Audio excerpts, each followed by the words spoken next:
Welcome to the REI Foundation podcast, where we cover all the steps and strategies to make your real estate dreams a reality. Now your hosts, Jason and Pili. So do you fix and flip houses or invest in real estate or just want to get started doing so? Well, Alpha Funding has you covered with fast, flexible, and reliable service and rates starting as low as 8.99%. Fast closings, no tax documentation or bank statements required, no prepayment penalties, seasoning, or minimum draw requirements. Alpha Funding, the softer side of hard money. To get yourself pre-approved today, go to alphafunding.com or call 732-657-2014. Well, hello again, and welcome to another edition of the Real Estate Investing Foundation podcast. Happy Wednesday. Psyched to have you guys. Thanks so much for checking us out and coming back. And of course, if you like what you hear, please go to iTunes, give us a 5-star ratings and reviews. It helps other people get out there and find the same valuable information you're finding today. And we are psyched to have Chad Gallagher on the show. Chad, how you doing? Doing great. Thanks so much for having me. Well, psyched to have you. We got a lot we're going to focus on. Before we do, here's a little more about Chad. Chad is Chief Investment Officer and CEO and founder of SlateHouse Group Property Management Company. SlateHouse manages 4,000 units as a property management company across 4 states, which is Pennsylvania, Maryland, Virginia, and New Jersey. He's originally from Lititz, PA. Am I saying that correctly? Lititz, but you got the right idea. Cool. Yeah. I'm almost there. And Chad graduated from University of Virginia with a systems engineering degree. He launched advertising.com mobile, which is now a $100 million global advertising business, and helped it eventually get sold to Verizon. And Chad specializes in using engineering principles to drive better returns for buy and hold investments and oversees SlateHouse implementation of Adtech principles across the business.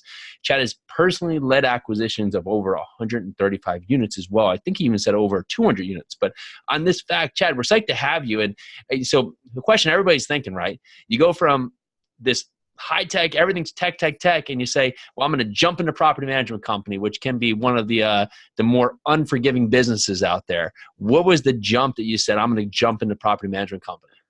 Yeah. So I'll tell you what happened. We started investing ourselves.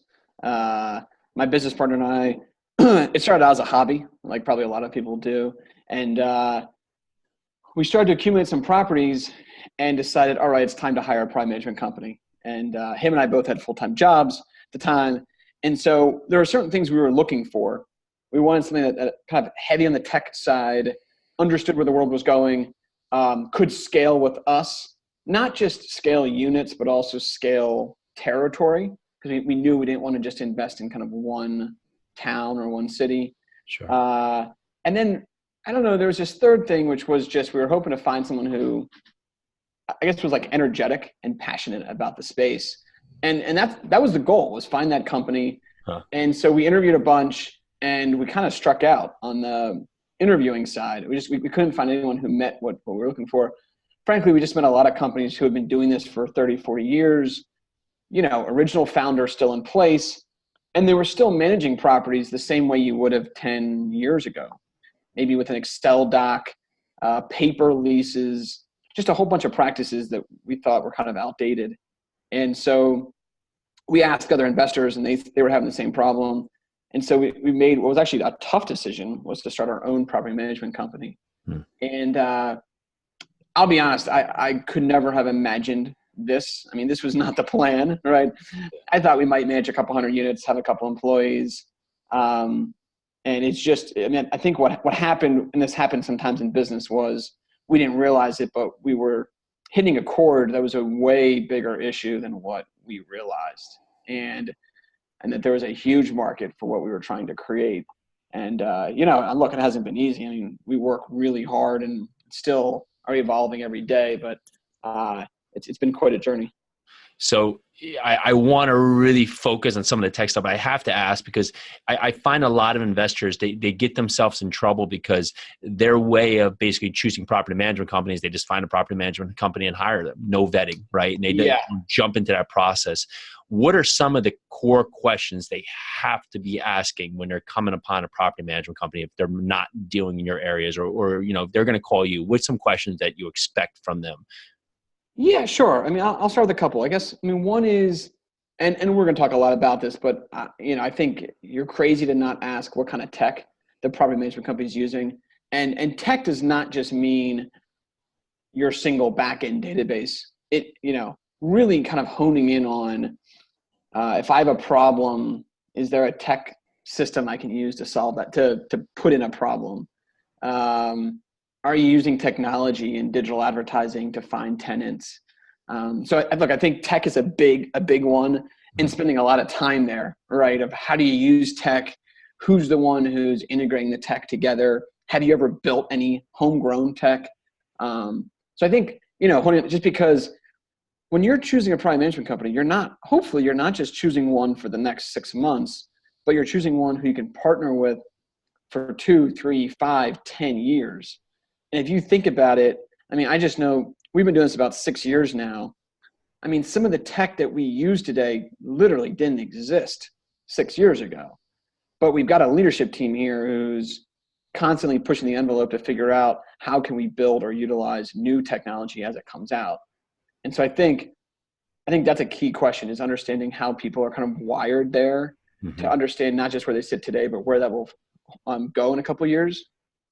I think another key question is asking them if they've ever invested. What's their own investment strategy? I just think to manage it would be really hard to be a property management company if you've never actually owned any real estate. Yeah, sure. It sounds kind of basic, but we see it all the time. And then I think understanding what I call kind of like the single point of failure. So if my property manager quits tomorrow, who's managing my property, what happens next? And the reason I bring that up is we've been brought in a whole bunch of times when a company may have 2 property managers or 3 property managers, and someone quits who kind of knew their business inside and out. And now it's like a disaster because there's no plan. And so I think the old school way of property management was to say, I want to hire Susan to be my property manager, and I'm going to double down on Susan. And she's going to know everything about my property because Susan's amazing. And Susan knows, Baltimore, Maryland, inside and out, knows all the rules. And so that's really scary because look, in today's day and age, I don't care who you are, there's just a lot more movement of people across careers, movement of people in different cities. And so if you're basing your whole portfolio on Susan, that's really scary to me, as opposed to kind of basing it on like a company and a back-end tech and a way of doing things, so that if Susan leaves, there's not this crisis in your business. Yeah, it's a plug and play, right? You have your processes in place that the processes are set up. And it's to say, I think that goes with your evolution, right? You want to be able to have someone that's going to grow with us, to the point that if you got another 100 or 200 units of a properties, well, I go to SlateHouse, they already have 4,000 units under management. So, it's not like a big rip. You just say, okay, I got my systems in place. I don't have to go, hire 5,000 people to just try and keep up with this owner who's buying properties. So that's right. Right. Exactly. Now, looking at the tech side, I'm super curious, right? Because even for our own properties, what are you utilizing today? What's been important for you to actively now find tenants, grow your tenant base, and just keep your properties occupied? Yeah, so company-wide, we use about 12 different technologies, about to implement 13 and 14 here this summer. So it's weird. There's not like a single bullet. I actually think all the different techs kind of solve different needs, and then they're integrated together. To answer your specific question about finding tenants, I'm super lucky. My background in mobile advertising really helped. So, we basically formed the company saying, look, the average tenant is going to find a rental in today's day and age, not only online, but specifically on their phone, right? And so, if you look at our site traffic, it's crazy.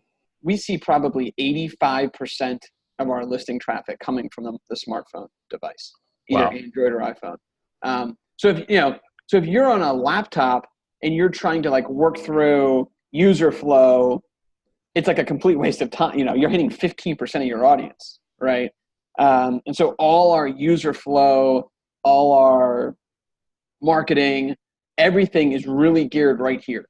It's geared to the smartphone, and how do we make it really easy for someone on their smartphone to find us, to find the rental, to easily submit an application, to see the property right here. And so that's a key part, is on the digital ad tech side, is really nailing kind of the user flow. And then I would say we've now got to a point with our tech, and again, it's not just one tech, it's probably 4 techs coming together, but somebody could on their phone literally find a listing, click on the listing, schedule a showing all on their phone to see when we're available. They could go see it with a digital lockbox, with us not even potentially being there, see it, go back on their phone, apply in a couple hours, and potentially us not be involved at all. Back end screen it by our property manager. A couple hours later, have an approved application again on their phone, lease sent on their phone, signed on their phone, right?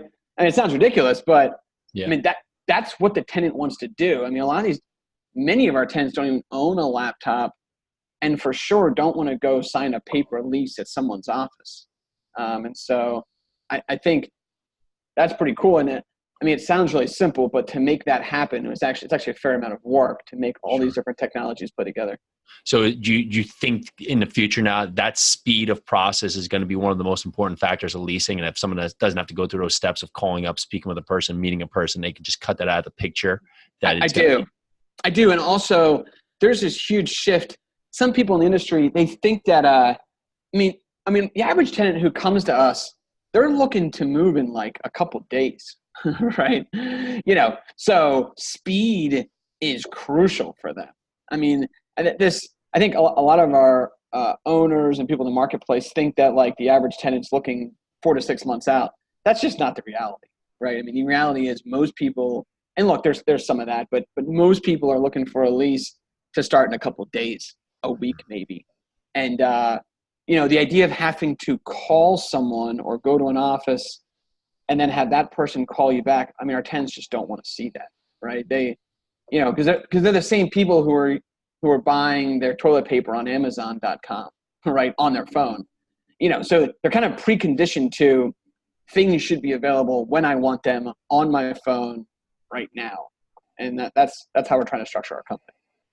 Are you doing anything in the tech side in terms of rents with owners where you're able to have rents adjust systematically based on what you're seeing in the market? Or is there any use for that you see in the future? So I'll tell you one thing we've done, we haven't quite done the automated rent adjustments. There is one thing we've done that I think is kind of cool. We basically built our own algorithm that basically takes all of our in-house data that we have. 4,000 data points of what people are actually paying for a rental. And so we can start to understand, in Philadelphia, same square footage, 2 bedrooms versus 1 bedroom, what's the difference in rent price? Or if I add central AC or a garage, if I had a garage to a townhouse, in Allentown, Pennsylvania, what does that do to my rent price? And so that's been really helpful because it allows us to, on the fly, a lot of times owners are making decisions either on the buy side, what should I buy, or even on new construction, should I make this a 2-bedroom or a 3-bedroom? Should I add a garage? What's the garage worth to me? So we're able to like really hone that down and put, I think very analytical metrics against what these things are worth, which, before I really think people were mostly guessing. They said, well, I've had owners before say, I really value X, Y, or Z. And I tell them, look, the reality is the data shows it pretty well got no value in the rent price. Interesting. Now, for the analytics and for the data, let's say the tech side and just the usability on the phone, is that across all asset classes? Are you finding it trends more for, Class A properties versus Class B or C, or is there any differentiation there? No, it's all. I mean, look, as you get into A class, you see more variables there, right? So there's more amenities. So you start having things like garages, air conditioning, a swimming pool at the apartment complex, and then kind of like working your way down to, C and D class is going to have usually less. And usually it's more about just number of bedrooms, bathrooms, square footage. But the concept plays out the same, right? Because, even we bought a 15 unit building that I would call probably C class.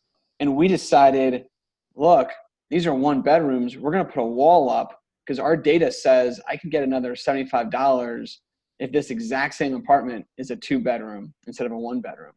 And wouldn't you know, it actually happened, right? So the concept works for all classes. It's just when you get into the A class, there's just more variables that you probably wouldn't see in the C class or D class, but it's the same concept. How do you think this is going to eliminate the need for property management services going forward with the integration of tech? Look, it's really funny. I think the future property management company is a tech company, right? If you think about it, right, 20 years ago, property management companies were 100% service-based companies, right? And right now, it's probably about 50-50 of like half of what you do is tech and half of what you do is what you call like service, I guess. But I think it keeps heading down the tech road. I think you still need the property management company, right? Because the same way, Amazon is a tech company, but Amazon still has people who are ultimately doing things along the way. Your package is still being delivered by a person. So I think the future property management company looks more like Amazon than it does a restaurant, right? Yeah. Where it's really just people cooking things and doing that kind of stuff. But by the way, I still think, I think the value of a property management company doesn't change. With good tech and good systems, the property management company just takes on more, right? So like I tell people all the time, the expectation of a property management company is actually pretty low, and it's lower than what it should be. Mm-hmm. What our goal ultimately for the owner is to increase their net worth. Pure and simple. That's our goal, right? And now how we do that depends on their goals and what they're trying to do. But I say that because if that owner of ours is about to go buy a building and I can feed him some data that maybe prevents him from buying it because it was going to be a bad buy, and instead push him into something else that's a better buy, that's not a classic property management trait, right? That has nothing to do with collecting rent or fixing leaky faucets. And yet I could have maybe just made him more money by just helping guide his decision, or maybe by connecting him to an off-market deal of a new construction project that he didn't know about. We're about to do that for an owner. Over 15 years, that could put $3 million in his pockets in net value of that property.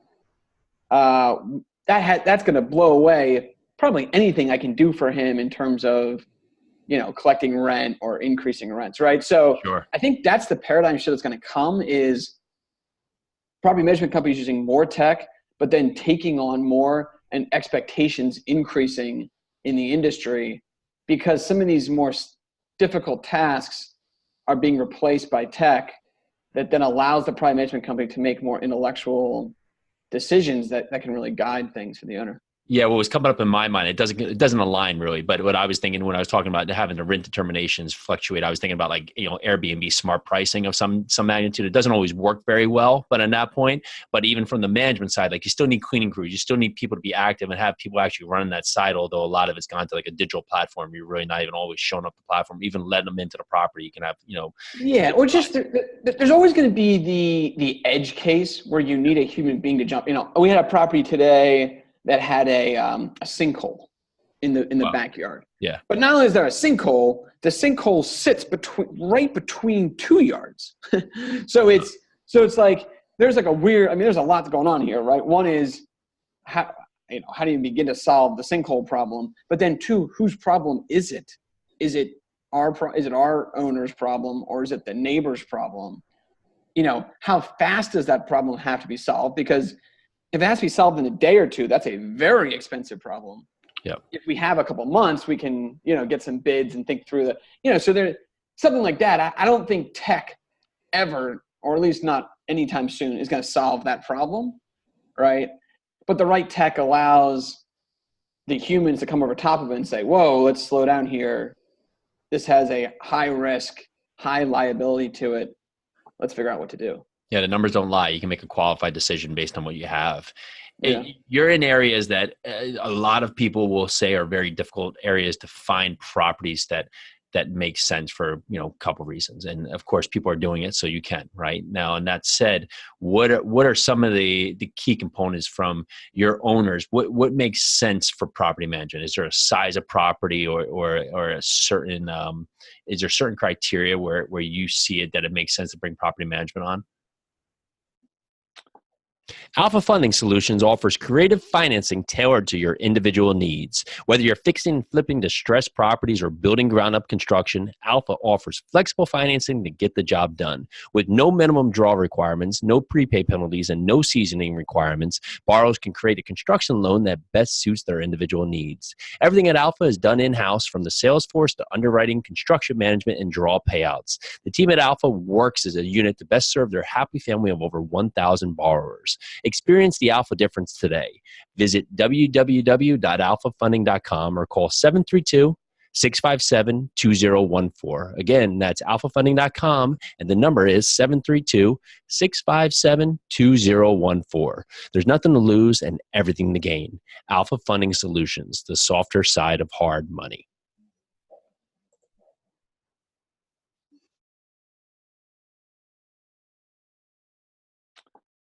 Not really. I mean, we manage situations where an owner has one property, a single family home, to a 100-unit complex and everything in between. Look, I mean, I think there's value to managing your own property, but I think there's the time value of money, and managing a property takes a lot of work and a lot of time. And usually the high net worth individual can find better uses of their time than, frankly, managing a property. So that's number one. And then number two, I think there's just like a skill set thing with managing a property. I think that, look, I've met tons of owners, whether we manage them or not, who are wired in the right way to be a killer property manager. They're super organized. They're super detail oriented. They like getting in the weeds. They understand home maintenance. They understand home construction. They understand digital advertising and leasing. Honestly, it's a small percentage of owners, but there are people who I think fit that. But then I see a lot of other owners who could do it, but I just say, look, if we can free up their time to go find the next deal, again, kind of getting back to increasing net worth, do what you're good at and be killer at it. Finding that next deal is typically, if you do it right, going to net you more money than what you're going to pay a property manager to go find a tenant, or if that makes sense. What's something you're working on your business right now to improve or to grow out? Yeah, I mean, so a couple things. One, maintenance, both coordination and decreasing costs is a really complicated intellectual topic. At first glance, it's not that complicated, right? Leaky faucet, go hire a plumber, get it fixed, right? But at scale, it starts getting interesting of how do we get that leaky faucet fixed for 10% less? Is there a way we can do that, right? Or how can we avoid the apartment turn costing $3,000 and get it down to $2,000, and using leverage and buying power and a combination of some contractors and employees. So I think there's a lot to that. But I think that's like a big topic right now internally, is getting things done quickly and cheaply. And again, it sounds really simple, but when you start actually playing it through, there's a lot to it, and it's not super straightforward. And that's partially because there's just so much that can go wrong in a house. My sinkhole example, right? Mm-hmm. Like, I'm not sure we've got anyone who's a professional sinkhole repair guy, right? So like, that edge case can kill someone's profits for 5 years, if you're not careful and have some kind of mechanism for how to handle that. So I think that's one. The other big one that I'm really interested in is kind of geographic expansion. So I think, look, we've spent 6 years building out systems. We cover 4 states today, but I wouldn't be surprised if that looks like more like 10 states in the next year or two, where for the first time ever starting to actually even acquire other private management companies that, have a nice little business going, but the leadership team is just not interested anymore, but maybe there's still a rock solid team there that does want to stay, or for whatever reason, they want to kind of get out. There's not a great market to sell a property management company that's managing 200, 300, 400 units. And so we think there's a play there in that our systems can travel, right? You kind of plug and play tech systems on top of local team, and we think there's something there. So there's probably the 2 big ticket items. One, lowering maintenance time and cost. I mean, it's like an ongoing, complicated, tricky item. And then how do you be able to expand, maybe acquire some teams or just expand naturally to other regions? Because frankly, we have a lot of investors who are looking for quality property management companies in towns that, maybe there isn't really a tech forward private management company. Would your focus on going into a new state be more aligned with an investor who's currently there looking for you to come service the area, or is there certain areas certain statistics or characteristics of an area that is going to draw you to the next one? Yeah, I'd say it's really more certain things we wouldn't do, and that is we believe in density, right? So we think that, like, for our model to be a great, and our expectation is to be a great private management company. To be that in an area, we want to be managing 500-600 units at least, upwards probably 1,000 units. Not right away, but be able to get there in a year or two. And so because of that, a super rural area where in a 40-minute drive, there's just not that density of population. It's really tough. And I'll tell you, there's something I found, and it's a good lesson for all investors. If you're going to invest in rural areas in particular, I think it's fine to invest in a city that you don't live in. I know you do some of this. You invest in different states, and I think that's totally reasonable. I think what's really tough is to invest in a rural area that you're not local to. And I don't know if you've ever done that, but we've had some tough experiences where we've found that some of these rural communities are a bit insulated and don't always play well with others, if that makes any sense. Sure. And kind of see the big real estate company coming in and push it away. So I think outside of super rural, I think we're super open to things that make sense for us, and we don't jump at everything, but we do have a discussion about everything to see. Yeah, we make sure that we have an MSA that's got at least 250,000 people, right? We don't want something that's got 3,000 people and I got a 100-unit building, and my 100-unit building's making up like 10% of the people living there, and I'm just like, oh, well, I hope I got, it would never make sense. And I agree wholeheartedly that the rural aspect of it, it's not for me. And by the way, I think you can make money in rural places. You just darn well better have connections there, or live there, or have lived there. Because if you haven't done any of those, it can be tough. Yeah, absolutely agree. And before I let you go, it'd be hard to focus if I don't ask you, being that you're structured, you're focused, what are some of the key things to having a successful business? What are some of the key components to your day that make you be able to have a very focused business like you do? That's a tough one, especially in this world. I mean, I think day-to-day at SlateHouse is it's tricky, because even if you come into the day saying I'm going to be focused on this, if there's a giant sinkhole, like someone's got to solve it, right? And so you almost have to. I mean, so I've started doing something now. It's kind of crazy. I pretty well don't schedule any meetings on Mondays, because what we've found in this business is people come out of the weekends, and then Mondays are when we catch a lot of questions, complaints, issues, usually stemming from tenants, but even sometimes owners. And so I try to keep my Mondays free and flexible, And by the way, that means sometimes Monday goes by and everything's fine, but allows me the freedom to kind of move around if needed, if something has come up that is a problem that's needed. So that's kind of a small little thing I would say. The other thing we started doing on the organization side that I really suggest for anyone, we have a ticketing system. And so, I've just found that, phone and email and texting and calling are just not great ways to organize your life and organize a company, because you open the email and you say, I'm going to remember to do it, but humans are humans and they're not going to be 100%. So we've tried to move towards like a ticketing system where if something needs to be done, a ticket is created and assigned, and there's a specific owner of the ticket. And then, every couple of days we're checking for outstanding tickets that basically are overdue. And it's weird. It's one of these things that sounds just so simple. But it's basically revolutionized our business because, if tragedy strikes, right, somebody all of a sudden gets really sick and they're out of the office for 3 days, someone else can jump into their tickets.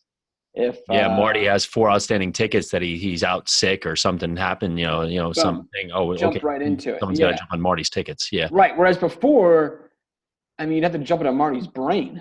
Yeah. Right. Like, you have a call with him and he's like, I got to get Jimmy's inspection done. And it's just not ideal. Right. So now you jump into tickets and any of our leaders can jump in and start resolving tickets if someone's not around, if something else has happened, if someone's got really busy.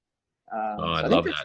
That's really helped us. Software for that you use, or what do you use? Yeah, we use tech called Freshdesk. It's kind of industry leading, I would say. It's not meant for property management. It's I don't know. It's meant, just a tech company that services all sorts of service-based entities. Sure. And it's interesting. In its simplicity is what makes it great, because once a ticket's been created, it can't go anywhere, until it's completed and gets knocked off, right? How cool. Yeah. Someone out there is going to just love you for that. That might even be me, because that's a great so that's awesome. Good, man. Thank you for that. Cool. Yeah. What is do you have a company motto or something that you've built out? And I know you talked about, building out the owner's net worth, but what is it that stands behind SlateHouse that makes it so successful? Yeah. So, our tagline is a modern real estate company, which it's funny, doesn't sound that differentiating. But if you think about real estate companies, there just aren't that many that are trying to be modern and tech focused. And so I think, that's part of it. And then when we hire new people, we had these things called guide rails, and there are things that are really passionate to my business partner and I, and we probably will say like, these are non-negotiable items. And it's everything from like, when we interview someone, we ask them to pull up their smartphone and ask them what are their favorite apps on their smartphone. Interesting. Now, can you imagine, like, that's a plumber. Imagine being a plumber in an interview and somebody asking you to pull out your smartphone. And invariably, we'll have people who, this is going to blow you away, but I bet 1 in 5 candidates pulls out a flip phone. Wow. Yeah. Again, this is your maintenance guy, right? Yeah. But in our world, you can't be hired at SlateHouse if you have a flip phone. It can't happen, right? And a 2002 BlackBerry doesn't work either, right? So I think like really permeating that through the whole culture and saying, this is what's important. That's how we're going to hire people. And I would rather someone who's maybe a little newer to the industry, but understands tech. I'll take that, because I can teach them property management. I can teach them real estate. It's really hard to do the opposite. The person who is really tech adverse, it's really hard for me to teach that person tech, is what I found. I found that we have our most successful candidates are ones who kind of buy into our culture, and we can teach them the nitty-gritty of real estate. The reverse, there are folks who've joined us who have had really successful real estate careers in other companies who last 2 weeks here. Wow. And just can't handle the it's not just the tech, it's also the pace at which we're rolling out. I mean, we'll probably roll out a new feature in our company every like 2 to 3 weeks, at least once a month, but if not, probably every 2 to 3 weeks. So if you're not capable of understanding new features and adopting to it, and it takes you too long to learn, unfortunately, you just don't work. This isn't the right company for you. I love it. And 2 more questions for you before we let you go. And thank you so much for your time. If you've worked with, over 4,000 units, you've come upon a lot of investors. What separates, if there's someone looking to start today, what separates the ones who really make this into a career business to the ones that just aren't able to get it off the ground? What do you see as a common trait? A couple things. One, you got to get started. It sounds ridiculous. Sounds super of course. Yeah. I'll meet people who literally for a year, they'll be coming to a meetup, and every time I meet them, they say, yeah, I want to get rolling. And a year later, they still want to get rolling. And, like anything in life, you got to start iterating and you got to start learning. And in this business, to learn, you have to start doing, and you have to start actually, I don't care if it's a $40,000 single family home, whatever. You got to start actually figuring out a way to buy something and make it happen. Yep. So that's one. 2 is, I find our most successful owners, honestly, they're super passionate, and it's not that they love real estate necessarily, but it is that they're willing to invest the time in it. And I think they're kind of 2 different things, right? I think, and a lot of times they are the same. A lot of times you're willing to spend time on stuff you love, but I think it's like anything. If you want to get good at this, you got to be able to put time in. And if you're expecting to spend an hour a week on real estate and think you're going to build a massive investment portfolio, I think it's be tough. That's just my honest answer is, I think, most people are willing to commit serious time, take away from Netflix and maybe that's what I did, right? I took away other hobbies and things that I thought were distracting my life and my time and went all in on this. So those are a couple of things. I think the last thing I'll say is our most successful investors ultimately figure out what they're a little bit better at than other people and use that to their advantage. Huh. And there's not just one thing there, right? So that could be that you understand home maintenance at a level that other folks just don't. You really understand how homes are constructed. You can walk a property. So if that's the case, going out and buying things that need a lot of work, right? Distressed assets and fixing them up, but keeping those fixed costs down. I've seen that work. Somebody who's got a more salesy personality who can go out and raise $5 million in the syndication and can go close a deal for an apartment complex because they meet the owner and the owner just likes them, right? And I'm not even sure if a lot of those skill sets are real estate, right? A lot of those. I just met an owner. This is a true story. One of our larger owners. He owns a turnkey real estate business. He was a top car salesman, right? And he said he came to real estate. He said his first year he did 100 deals, 100 flips and turnkey, selling things in a turnkey. I was like, 100 deals is jaw dropping, right? Yep. For sure. I don't really do flips, but that's a lot for anyone. In year one, that's a crazy number. And but he's a killer sales guy, and so he was able to leverage his car salesmanship into this industry. And then I said, well, that makes sense, but how the heck did you know how to do the maintenance side? And he said, well, that's easy. I didn't know how to do car maintenance either, but I had a great mechanic who would take care of stuff. And so in this industry, he's got a great maintenance team.